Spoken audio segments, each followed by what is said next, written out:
zones performance. Having said so, are there any concerns? Are there any problems related to SEZs? Point number one, please let me know. If you are focused on the exports, will pandemic affect you? Let me know.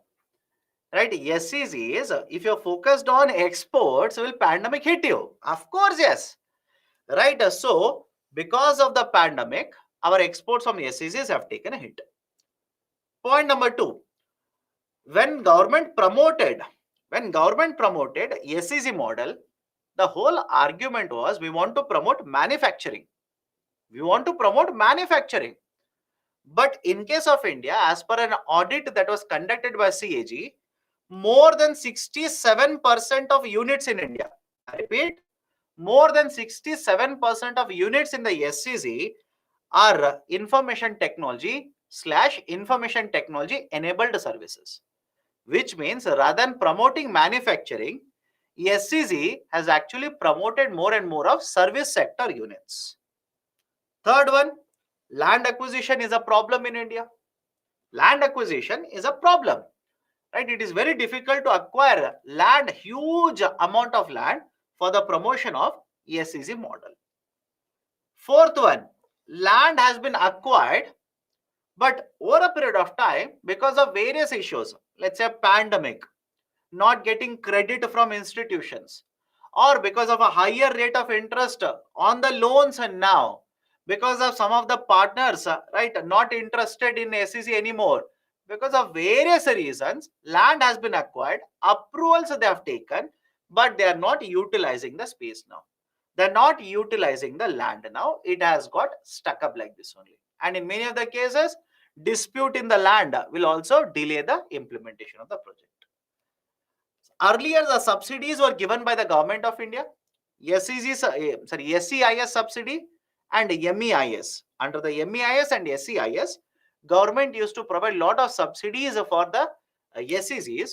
Now, both MEIS as well as SEIS have been suspended, which has also affected the subsidy flow to the SEZ units.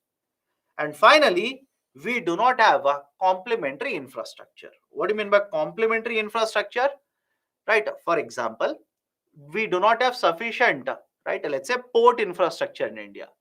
Sufficient rather than sufficient, we can say efficient. We'll understand that tomorrow, don't worry. We do not have a efficient logistics sector in India.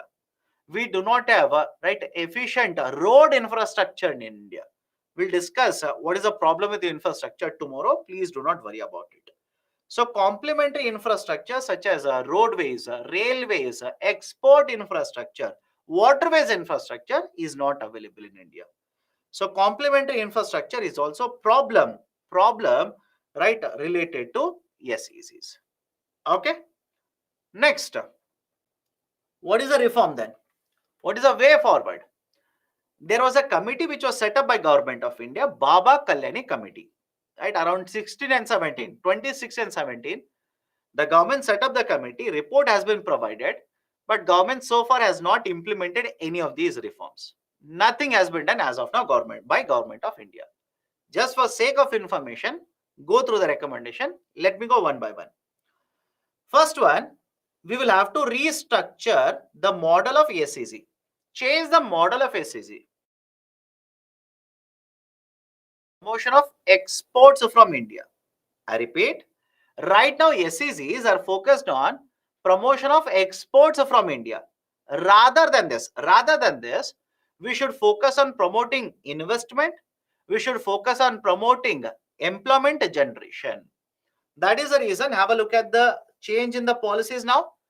Point number one, the policy should be shifted. Rather than calling them as SEZ, call them as employment economic enclaves. Rename the policy, change the focus of the policy. How can we do that? Right now, under SEZ model, we are giving incentives based on exports that they have done. For example, MEIS, SEIS, everything is focused on export. Rather than that, why don't we provide incentives on investment? Why don't we provide incentives for job generation? Now, please think of it and also let me know.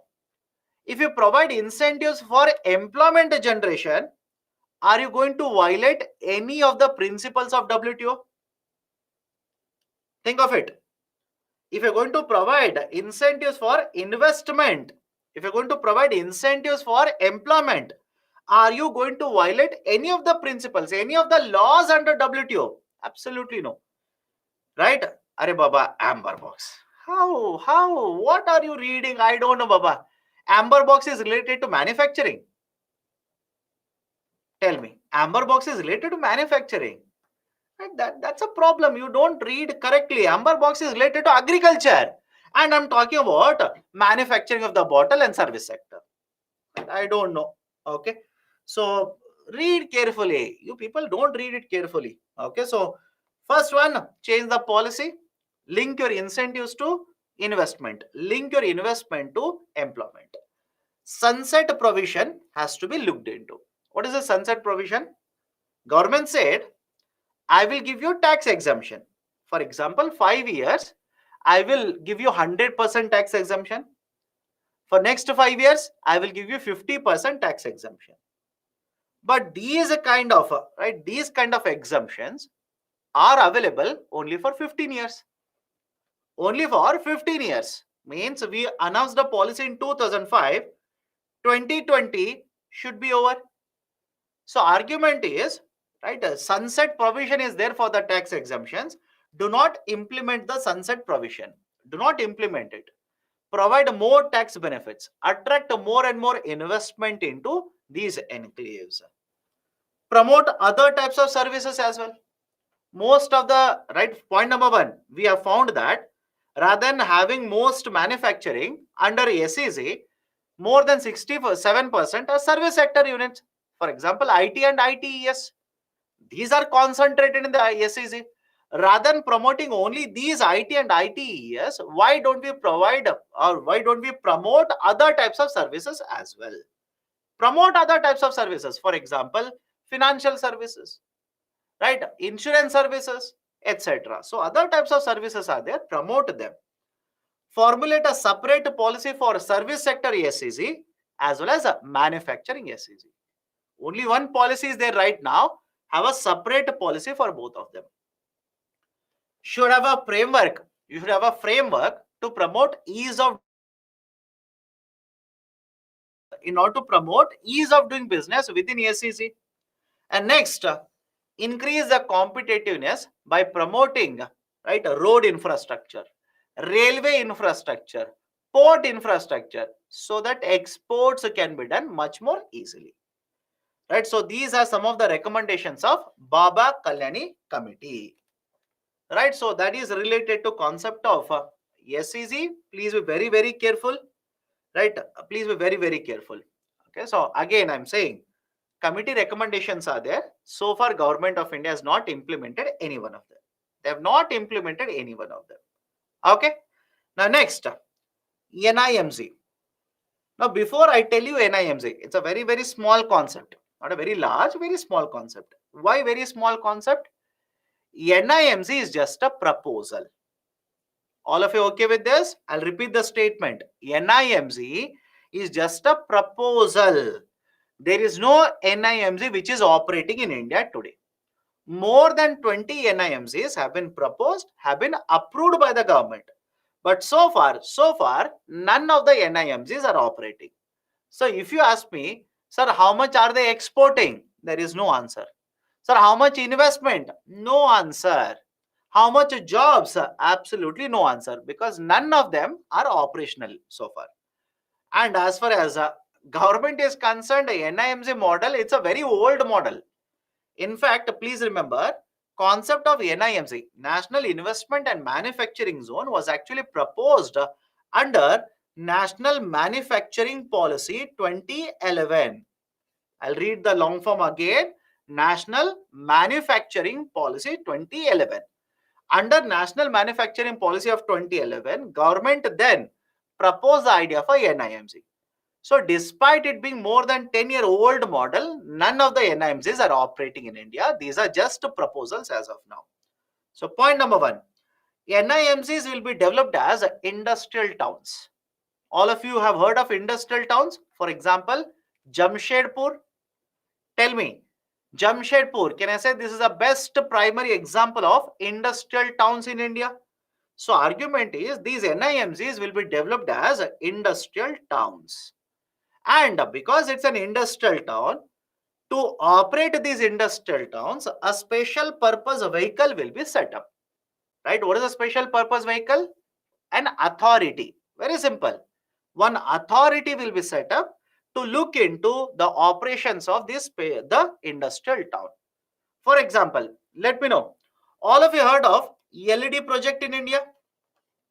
LED, National LED Program. Have you heard of this or not? If you have not heard of it, please look at your LED bulbs. They will say these are basically promoted under the initiative of National LED Program. Now, to promote National LED Program, government set up one authority by the name of Energy Efficiency Services Limited. EESL. Energy Efficiency Services Limited. EESL. Right? Can I give you one more example of special purpose vehicle? All of you heard of bullet train project? Yes or no? Anybody in the classroom who says, sir, what is bullet train? I've never heard of it. Bullet train project, there is a special authority set up by the government to implement bullet train project. The name of the authority is National High Speed Railway Corporation Limited. National High Speed Rail Corporation Limited. So is the logic okay? Special purpose vehicle means an authority. It is an authority which has been set up for achieving specific objective. So in order to operate this industrial town, right, government will be setting up a special purpose vehicle. One authority will be set up. Now, what is this industrial town? It will have multiple manufacturing units. It might have multiple SEZs. It can have units which are focused only on the exports, export-oriented units, etc., etc. So that is basically a model of NIMC. Now, based on this, please do let me know. Can I say, at least on this point, can I say NIMC will be larger in size compared to SEZs? Is the logic okay? I'll repeat the statement again. Can I say NIMC will be larger in size compared to SEZs? Because SEZ is focused on very small land acquisition, up to 10 hectares, up to 1000 hectares, up to 500 hectares, etc. Whereas in case of NIMC, we are targeting 5,000 hectares, 6,000 hectares, very large acquisition of the land. Right? NIMC is a much bigger model compared to SEZ model. Okay? Under NIMC, the proposal is that at least 30% of the land that we have acquired, we will use it for promotion of manufacturing. At least 30% will use it to promote manufacturing. If the state government wants to promote, they can have a MSME policy to promote MSME within NIMC. State governments can promote MSMEs within the NIMC model. NIMC will also focus on clean energy and technological efficiency. For example, what about using renewable energy? What about harnessing solar energy, converting sunlight into electricity? Can I call this as focus on clean energy usage? So under NIMC, all of this will be done. And finally, within NIMC, we will also have skill development facilities, so that people who are working, they will have option of getting better skill set and getting absorbed in a better industry or a higher package they can get. Right? Absorption will become much easier for them when skill development facilities are present. Right? So these are basically the features of NIMC.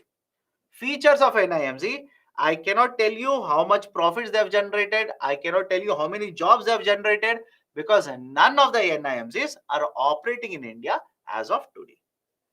Right? Any other doubt? Any question that you people have? Please do let me know. So first industry, come then town, or town then industry. My dear, whenever you talk about industrial townships, so first industries are located. All of you okay with this? Whenever you talk about an industrial town, First, industries will be located, and because industries are located, right, we will have many other, let's say, infrastructure. For example, if you look at Jamshedpur, first a steel plant was located. Steel plant was set up. Now, because steel plant is set up, right, in the vicinity of the steel plant, you will see housing sector being developed, right? Let's say restaurants being developed. You will see schools being developed, right? You will see other type of infrastructure as well. That is basically the idea of an industrial township. So please explain example one in the past slide of FDI. My dear, there are so many slides of FDI. Which one? Which point? I don't know which point are you talking about. Do we need to mug up NIMZ? I don't think so, because this is a very, very old model. Very, very old model. We do not have any functional NIMZ, but at least try to remember the concepts.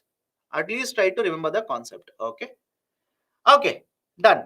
So these are the features of NIMZ. Again, I'm talking about NIMZ. Some of you are asking questions about fiscal policy. What is the connection? I'm talking about NIMZ. If you have a doubt about NIMZ, you have a doubt about FDI, you have a doubt about, right? Ask that, right? You're talking about fiscal policy. Should I stop discussing industrial policies and start discussing fiscal policy now? How? NIMZ is not implemented because of financing issues, because of land acquisition issues. Very difficult to acquire land in India. Very, very difficult to acquire so much amount of land. Okay. Deposit receipts in example 1 FDI. My dear, if a foreign company will come to India in the sense through deposit receipt, right? Foreign company will go to a custodian bank, submit their shares. This custodian bank will enter into agreement with the Indian custodian bank. Indian custodian bank will issue these deposit receipts, list the deposit receipts in India. That is basically the process. Okay. In book, there are more concepts. Should we read? Okay. Generally, I'll come across two very interesting questions. Okay. One question is, sir, in book, so many things are given. Why are you not discussing? Right? Should we not read it? And second, very nice question, by the way. Sir, these terms are given in the syllabus, but you are not teaching. For example, many students will start pointing out, sir, you have not discussed land reforms. Very nice question. Okay. Land reforms is mentioned in the syllabus and not discussed. Why? That will be discussed by one more faculty. But equally important, please look at the syllabus and tell me, is RBI mentioned in the syllabus? Those who are yet to see the syllabus. Is banking sector mentioned in the syllabus? If you look at it very carefully in GS paper 3, no, it is not mentioned.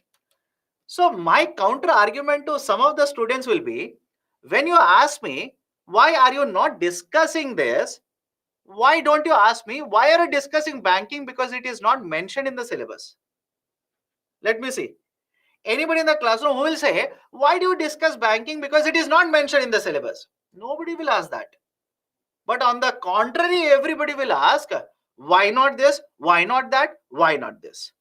Again, it's not that those topics are not important. Land reforms will be covered by faculty who is going to handle post-independence India. And there were two students who were asking me, sir, why do you not discuss cropping pattern? Why did you not discuss soil types? My dear, soil types, cropping pattern, etc. will be handled by geography faculty.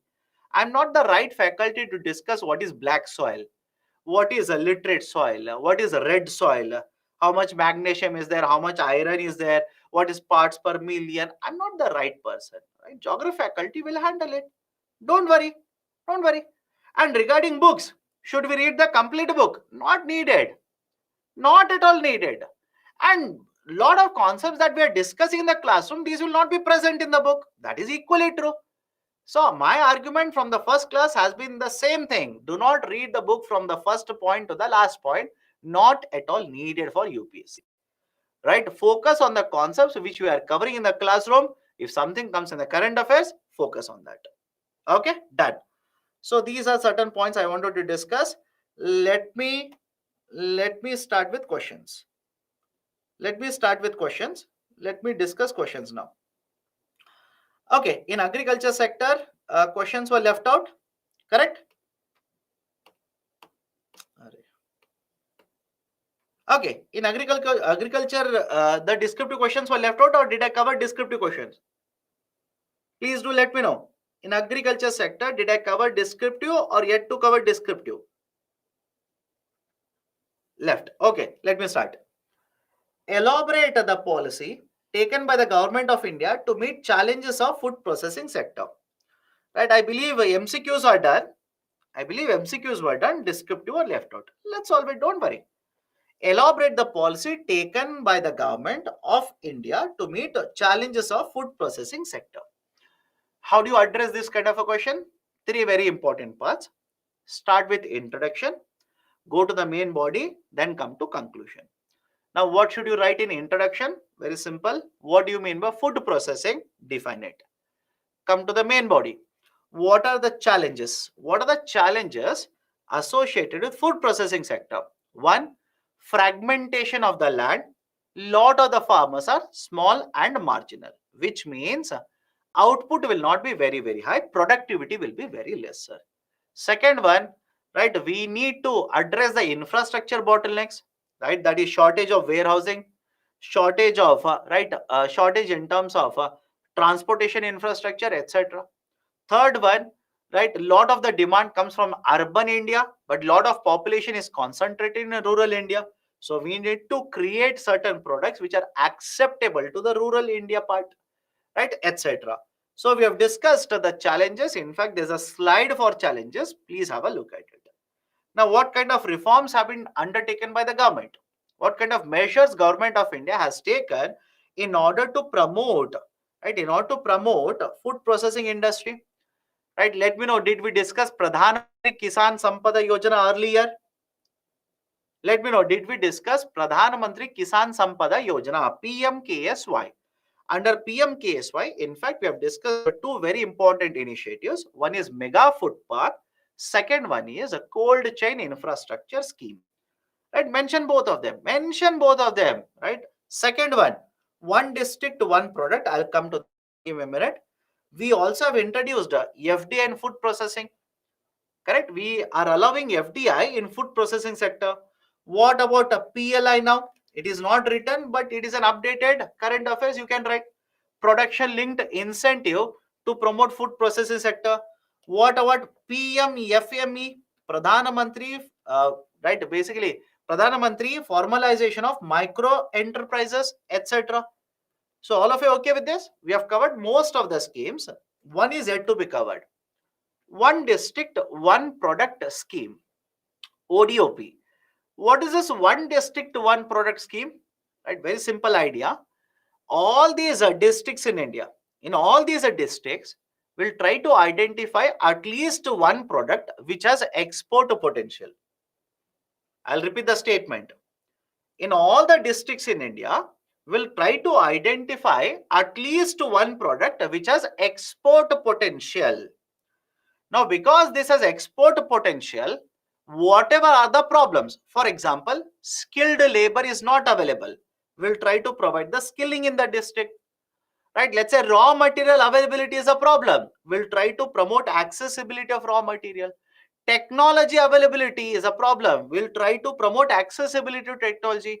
International exports are very difficult for them. We will promote international exports, etc. So government of India is basically implementing lot of these reforms which will address whatever are the problems in supply chain of these products.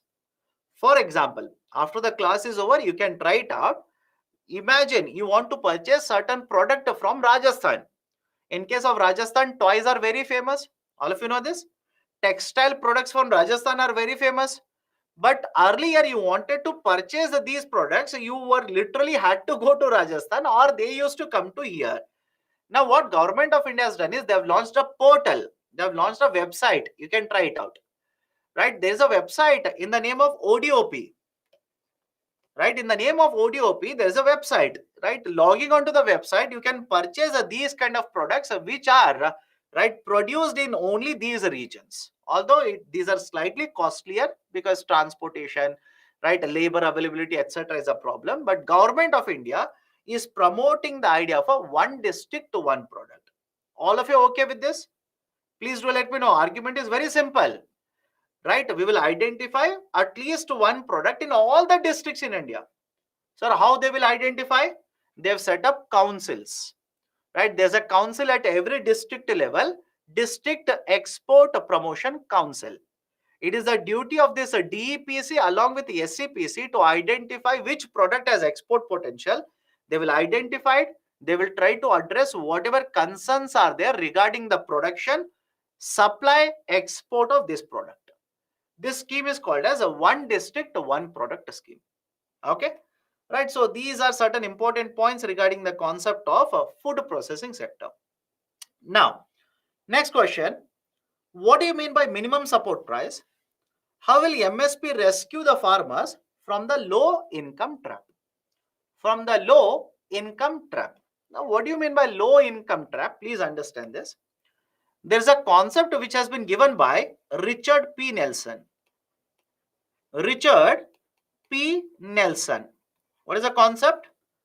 As per Mr. Richard P. Nelson, any economy where people will have very low earnings,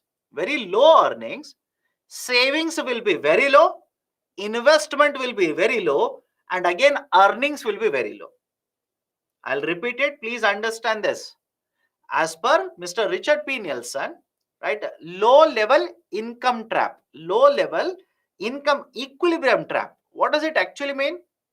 Any economy where people's earnings are very low, their savings will be very low, investment will be very low, again earnings will be very low. Can I call this as a low income trap? Let me know. For example, imagine whole of India, incomes are very low.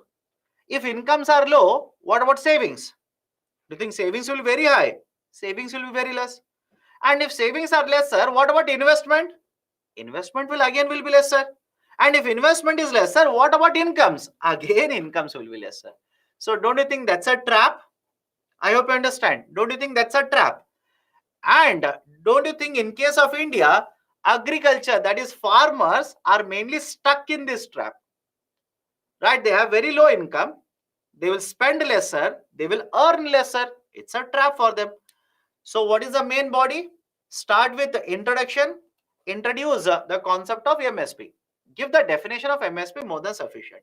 Now come to the main body. In case of main body, right, discuss what are the issues of having low income trap. What are the issues of having low income trap?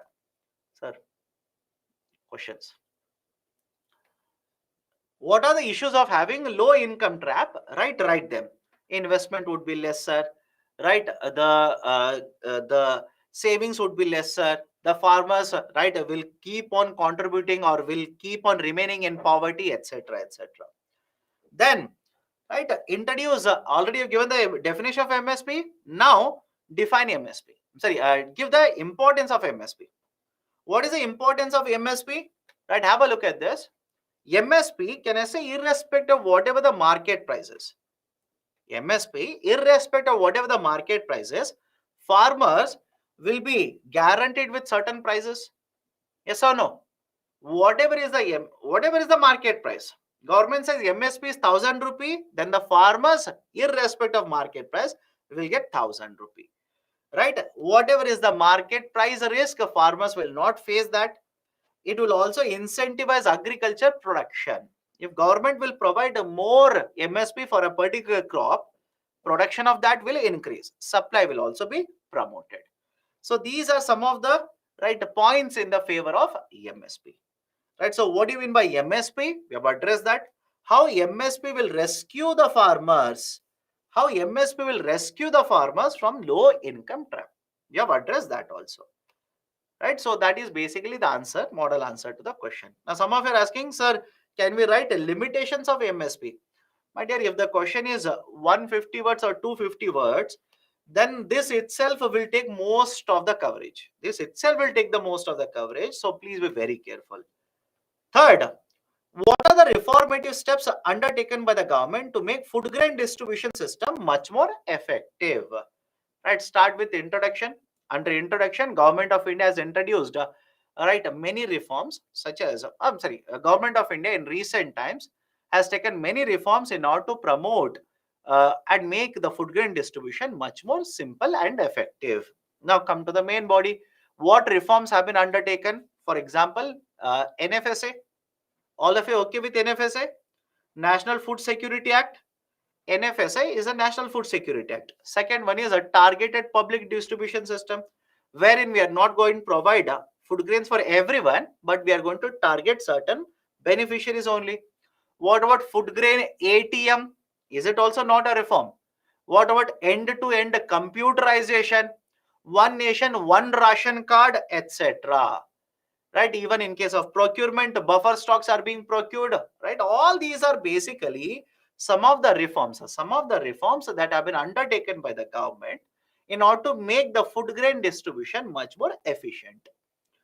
Right? Having said so, there is a need for having more reforms. For example, instead of having a higher subsidy burden, and also ensuring, right, also ensuring that the beneficiaries will use the food grains correctly, can we use a e-rupee voucher system? Can we reduce the beneficiary coverage from 67% to 40% as recommended by Shanta Kumar committee? Can we restructure the composition so that whatever population, because we are covering 2011 population, right, instead of 2011 population, can we use a recent data to enhance the coverage under target public distribution system? Right, so these can be the way forward that you can recommend in order to conclude this answer. Done. Right, so these are the questions which